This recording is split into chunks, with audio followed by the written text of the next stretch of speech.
مسند احمد، ابو داؤد اور ترمذی میں یہ روایت ہے، پیارے حبیب علیہ السلام نے فرمایا لیس منا من لم یرحم صغیرنا ولم یعرف حق کبیرنا، وہ ہم میں سے نہیں جو ہمارے چھوٹوں پہ رحم نہیں کرتا اور ہمارے بڑے کا حق نہیں جانتا۔ کتنی بڑی بد دعا ہے، وہ ہم میں سے نہیں جو ہمارے چھوٹوں پہ رحم نہ کرے۔ تو اپنے چھوٹوں پہ رحم کیجئے، اپنی اولاد پہ رحم کیجئے، ان کو پیار، محبت اور شفقت جو اللہ نے آپ کو وصیت کی ہے، فطری ہے آپ کے اندر، اس پہ بخیلی نہ کریں، بلکہ اپنے بچوں کو وہ محبت اور شفقت دیں۔ صحیح بخاری و مسلم میں سیدنا ابو ہریرہ رضی اللہ عنہ سے روایت ہے کہ رسول اللہ صلی اللہ علیہ وسلم نے سیدنا حسن کو بوسہ دیا، پیار کیا۔ آپ کے پاس ایک صحابی بیٹھے ہوئے، وہ کہنے لگے میرے 10 بچے ہیں، میں نے آج تک کسی کو بوسہ نہیں دیا۔ اللہ کے پیارے نبی نے سیدنا حسن رضی اللہ عنہ کو پیار کیا، بوسہ دیا، تو ایک صحابی کہنے لگے میرے 10 بچے ہیں،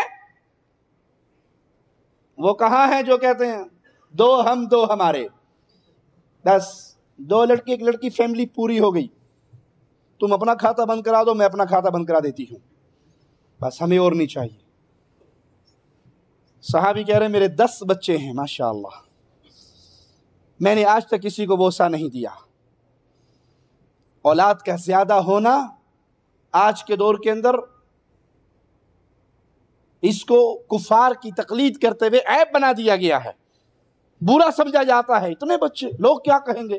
پیارے حبیب علیہ السلام نے حکم دیا شادی کرتے ہوئے ایسی لڑکی سے شادی کرو جو محبت کرنے والی ہو، زیادہ بچے جننے والی ہو، او کما قال علیہ السلام۔ اور ایک روایت میں جنتی عورت قرار دیا گیا اس کو، جنتی عورت کی صفات اس عورت کے اندر موجود ہے، یہ صفت کہ وہ زیادہ بچے جننے والی ہوگی۔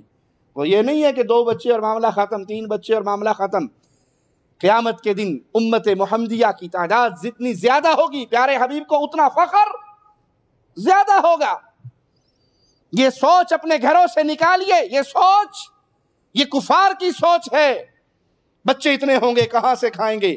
جہاں سے تم کھاتے ہو وہاں سے اللہ ان کو بھی کھلائے گا، ان کا رزق بھی اللہ کے ذمہ ہے، تمہارا رزق بھی اللہ کے ذمہ ہے۔ وہ صحابی کہنے لگے میرے 10 بچے ہیں، میں نے کبھی کسی کو بوسہ نہیں دیا۔ تو پیارے حبیب علیہ السلام نے فرمایا من لا یرحم لا یرحم، جو رحم نہیں کرتا اس پہ رحم